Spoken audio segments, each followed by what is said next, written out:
작년 11월쯤이었어요. 그날 친구와 오랜만에 나이트를 가기로 했습니다. 나이트 근처 번화가에서 간단히 소주 한 병 마시고 나서 기분 좋게 나이트에 입장했습니다. 언제나 나이트에 처음 입장할 때면 가슴이 설레네요. 친구와 저는 최대한 시크하게 자신감 충만한 표정과 걸음걸이로 테이블에 착석했습니다.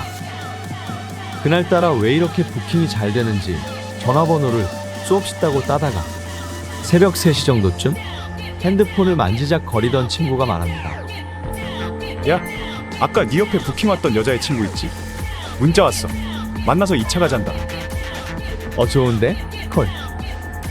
나이도 어리고 얼굴도 이뻐서 천천히 작업을 해야겠다 맘먹었던 애들이었는데 이게 웬일 먼저 나가서 놀자고 하다니. 좋았죠. 한 가지 신기했던 것은 그날 번호 땄던 또 다른 여자의 이름도 그 여자 이름과 같았어요. 성까지 말이죠. 최은미.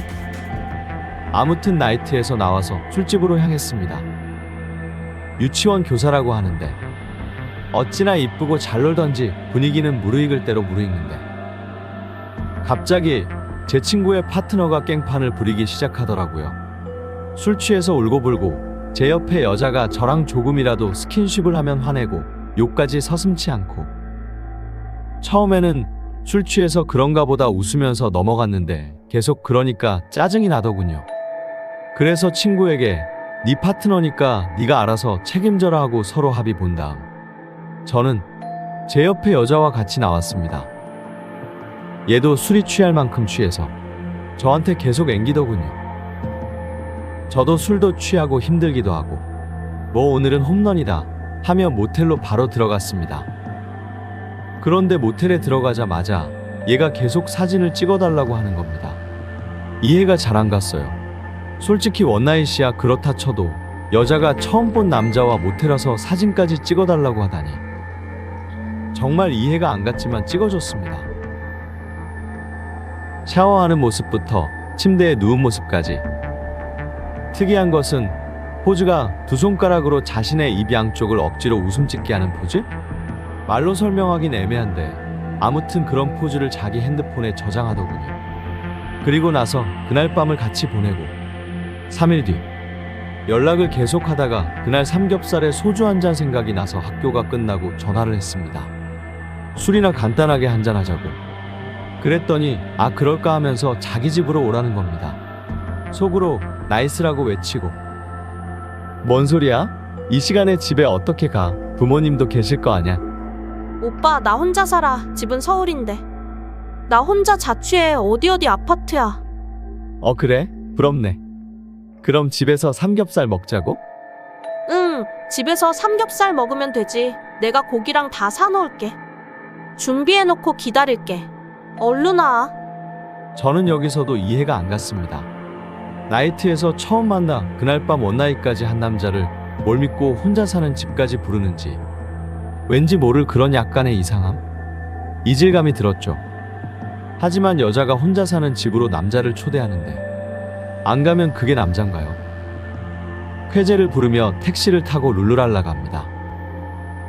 같은 도시이긴 한데 상당히 외곽적인 겁니다. 20년 넘게 살면서 한 번도 그 동네 가보지 않았던 공장지대.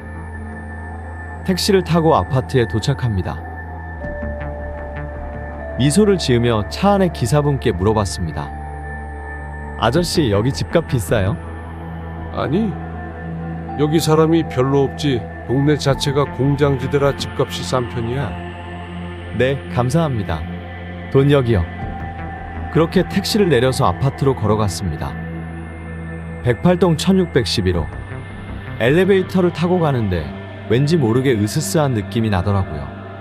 다시 생각을 해봐도 얼굴도 이쁘고 성격도 괜찮은데 처음 보는 남자와 원나잇을 하는데 왜 모텔에서 사진을 찍어달라고 했을까? 그리고 왜 자기가 먼저 나를 여자 혼자 사는 집으로 초대하는 걸까? 이런 생각을 하다가 주머니 속에 핸드폰을 꺼내서 문자를 적었습니다. 가장 친한 친구에게. 야, 아무 말도 하지 말고 내가 이 문자를 보내고 나서 5분 내에 다시 연락이 없을 경우 무조건 경찰에 신고해서 나 찾아. 땡땡 아파트 108동 1611호. 이렇게 적어놓은 다음 확인 버튼만 누르면 바로 전송될 수 있도록 해놓고 주머니 속에 손을 넣고 그 집 앞에 도착했습니다. 그리고 조심스럽게 초인종을 눌렀습니다. 문이 열리고 그녀가 나타납니다. 앞치마를 두르고 너무나도 화사한 모습으로 저를 맞이해 주더군요. 오빠, 왔어? 응, 안녕? 자, 주스 사왔어. 저도 밝은 모습으로 인사를 하고 하지만 마음속에 긴장감은 유지한 채 집으로 들어갑니다. 눈에 펼쳐진 집안의 모습. 집안이 너무나 잘 꾸며져 있더군요. 거실에는 우리 집 TV와는 너무나도 비교되는 벽걸이 TV. 너무나 귀여운 시추개 한 마리. 누가 봐도 딱 여자가 사는 집이구나 생각할 정도로 그런 여성스러운 집안 내부 풍경이었습니다.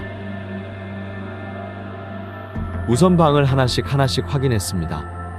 혹시나 방 안에 누군가 있지는 않을까 하는 생각에 구경한다며 하나씩 열어보았죠. 처음 방문을 여는데 세상에나 옷들이 꽉 들어차 있습니다. 옷방이라네요. 연예인들 가끔씩 TV 나오면 공개하는 옷방처럼 그렇게 수많은 옷들과 신발들이. 또 다른 방, 싱글 침대 하나와 또 TV가, 아니 또 벽걸이가 별다를 거 없었습니다. 마찬가지로 이쁘게 꾸며져 있었습니다. 아무튼 그렇게 집안의 모든 방을 확인하고 현관문까지 걸어 잠근 후 주머니 속에 핸드폰을 닫았습니다. 안심을 하고 너 혼자 사는데 이러고 살아? 멋지다, 부럽네. 그래? 근데 혼자 살면 안 좋아. 심심하기도 하고. 그렇게 거실에 자리를 잡고 신문지도 깔고 고기판도 올리고 와우, 세상에. 직접 된장찌개에다가 콩나물국까지 만들었더군요. 소주에 삼겹살에 옆에는 이쁜 여자. 그리고 분위기까지 너무 좋더군요. 너무나 틀에 맞게 딱딱 떨어지는 게 참 신기하다 싶을 정도로 삼겹살을 맛있게 먹고 소파에 앉아있는데 갑자기 이 여자가 앵기기 시작합니다. 오빠, 방에 들어가자. 오늘 자고 갈 거지? 그러면서 저한테 그러는데 뭔지 모를 이질감이 또다시 느껴졌습니다. 아니, 여자가 왜 먼저 이러지? 뭐야? 뭔가 이상했어요. 그냥 이상한 생각도 들고 가령 얘 뭐 이상한 병 있는데 나한테 옮기려고 그러는 거 아냐? 이런 생각. 갑자기 아무튼 그러니까 거부감이 들었습니다. 핑계를 댔습니다. 오늘은 콘땡도 없고 내일 나 학교 가야 돼. 일찍 가봐야지. 다음에 있자.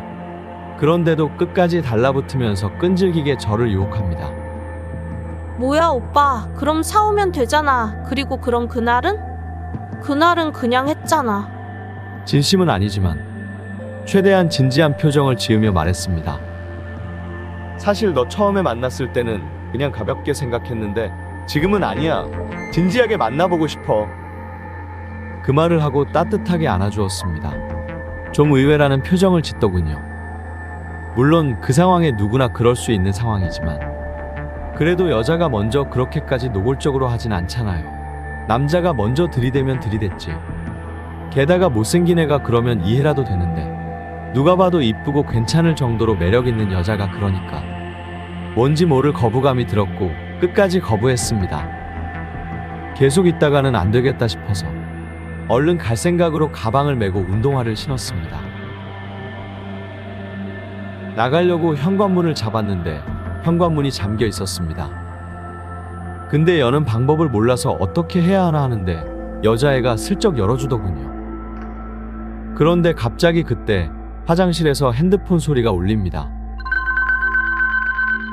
이 여자애는 분명히 핸드폰을 지금 손에 들고 있는데 저 핸드폰 소리는 뭐지? 아차, 화장실에는 안 들어가 봤구나. 머릿속이 하얘졌습니다. 아니, 하얘졌다기보다는 소름이 돋아서 거기서 빨리 나와야겠다는 생각뿐이었죠. 인사도 안 하고 박차듯이 뛰어나와서 엘리베이터 버튼을 미친 듯이 눌렀습니다. 미친 듯이 버튼을 누른다고 해봤자 엘리베이터가 빨리 올라오는 것도 아니고 초조하게 기다리는데 갑자기 지평관 문이 벌컥 열리더니 여자애가 오빠, 어디가? 일로 와봐, 잠깐만. 아, 오빠 갑자기 급한 일 생겨서 미안. 다음에 보자. 그와 동시에 뒤에서 나타난 10대 청소년쯤으로 보이는 남자. 뭐지? 머릿속이 정리가 안 되는 와중에 15m 정도 되는 거리인데 갑자기 제 쪽으로 뛰어오는 겁니다. 한 손에는 칼을 들고. 저는 그걸 보자마자 바로 비상문 쪽으로 미친 듯이 뛰어가서 내려갑니다. 넘어지고 굴러도 계속 미친 듯이 뛰어내려왔습니다. 그 아파트엔 사람도 거의 없고 입주자가 거의 없는 아파트였던 겁니다. 그 일대도 말했다시피 공장지대, 인적이 드문 곳입니다. 아무튼 개같이 뛰어내려가는데 위에서도 미친 듯이 쫓아옵니다. 아무 말도 없습니다. 그냥 미친 듯이 쫓아옵니다. 저 또한 아무 말 없습니다. 말할 정신이 있나요? 그냥 살고 싶어서 뛰었습니다. 16층 그 상황 되니까 금방 내려오더군요. 진짜 눈앞에 아무것도 안 보였습니다. 그렇게 내려와서 정문 쪽으로 달려가는데 정문에서 그 여자가 다른 남자와 함께 떡하니 서 있네요. 아무렇지도 않게 저에게 말을 하는 겁니다. 오빠, 어디가? 잠깐만 와봐. 여기 갈 데 없어. 저는 바로 1층에서 난간을 넘어 잔디밭으로 떨어집니다. 그리고 나서 또 미친 듯이 달렸습니다. 얘네들도 이것까진 예상 못했는지 당황하면서 쫓아오는 소리가 들리더군요. 어디 갈 데가 없었습니다. 늦은 시간이라 어디 문연 곳도 없고 공장지대고 사람은 한 명도 안 보이고 아파트의 불은 어디도 켜져 있지 않았습니다. 지하주차장으로 숨어 들어갔습니다. 하지만 젠장! 지하주차장도 사람이 없으니 차도 없는 건 당연지사죠. 차가 없으니 숨을 데도 없었고 당황하며 두리번대고 있는데 저 멀리 화장실이 보이는 겁니다. 제발 열려라 손잡이를 돌리는데 다행스럽게 열리네요. 급한 대로 우선 들어갔습니다. 제일 끝칸에 문을 안 잠근 채로 딱 뒤에 붙어서 숨죽이고 있었습니다. 그리고 핸드폰을 열어서 전화를 했죠. 이런 상황에서 참 아이러니하고 신기한 게 하필 배터리가 없더군요. 진짜 끊어지기 일보 직전의 깜빡임. 서둘러 112에 전화를 거는데 신호가 간후 여보세요? 아, 저 좀 살려주세요. 지금 여기 어디 동에 어디 꺼졌습니다. 손목시계를 보니 새벽 1시 30분. 이 새끼가 화장실로 들어오면 어떡하지? 난 무기가 될 만한 것도 없는데 하면서 주위를 보니 화장실 안에 다행히도 대걸레가 있더군요. 우선 그걸 들고 화장실 문 앞에 몸을 기댄 채 화장실 구조를 파악하기 시작했습니다. 지하라서 창문도 없고 도저히 도망칠 구멍이 없더군요. 대걸레 자루를 들고 인기척이 계속 없어서 조용히 있다가 다시 나옵니다. 조용합니다.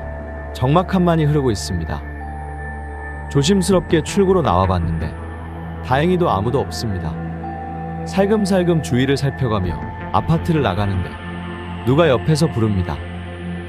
오빠, 그 여자가 풀숲에서 저를 부릅니다. 여자애 혼자서요. 소름이 돋았지만 가까이 가진 않고 말했습니다. 뭐야? 왜 그래? 무슨 작정이야? 장난해? 오빠, 지금부터 내 말 잘 들어. 자세한 건 나중에 말해줄게. 우선 지금은 이곳을 나가야 돼. 쟤네들한테 잡히면 끝이야. 쟤네 둘 말고 더 있어. 저도 그 상황을 우선 모면을 해야겠다는 생각밖에는 없었고 한시라도 빨리 그곳을 빠져나오고 싶었습니다. 그런데 새벽 시간에 사람은 아무도 없고 깜깜하지. 칼 들고 있는 녀석들에게 걸리기라도 한다면 그야말로 끝나는 것 아니겠습니까? 게다가 계단을 급하게 내려오느라 넘어지고 굴렀는데 그때 다쳤는지 한쪽 다리는 욱신욱신 거렸습니다. 여자애가 말해줍니다. 이곳 아파트의 구조를 상세히 설명해주고 정문 하나 후문 하나에 한 곳씩 아마 지키고 있을 것이다. 그리고 두어 명이 지금 계속 뒤지고 있다. 우선 날이 밝을 때까지 얼마 남지 않았으니 밤에 섣불리 움직이지 말고 기다리고 공장 사람들 나올 때 같이 빠져나가라 라고 하더군요. 그리고 경찰에 신고하면 절대 안 된다고 자길 믿어달라고 하는 겁니다. 나중에 말해준다고. 그리고 나서 여자는 유유히 사라지고 저는 시킨 대로 다른 동의 1층 화단에 밤새 숨어 있었습니다. 날이 밝을 때까지 고작 3시간 정도만 기다리면 되었는데 제게는 24시간 같이 느껴질 정도로 길더군요. 날이 밝자 그 여자 말대로 공장 근무자들이 단체로 버스를 타러 나왔습니다. 같이 무리에 껴서 아파트를 빠져나오는데 다행히도 아무 일도 없이 나올 수 있었습니다. 시내버스를 타려 해도 걸어가기에는 너무 먼 거리였고 다리가 다친 상태라 갈 수도 없었습니다. 버스 기사분께 좀 태워달라고 부탁을 했고 얻어 타고 가다가 그나마 좀 인적이 많은 곳에 내려서 택시를 타고 집에 돌아왔습니다.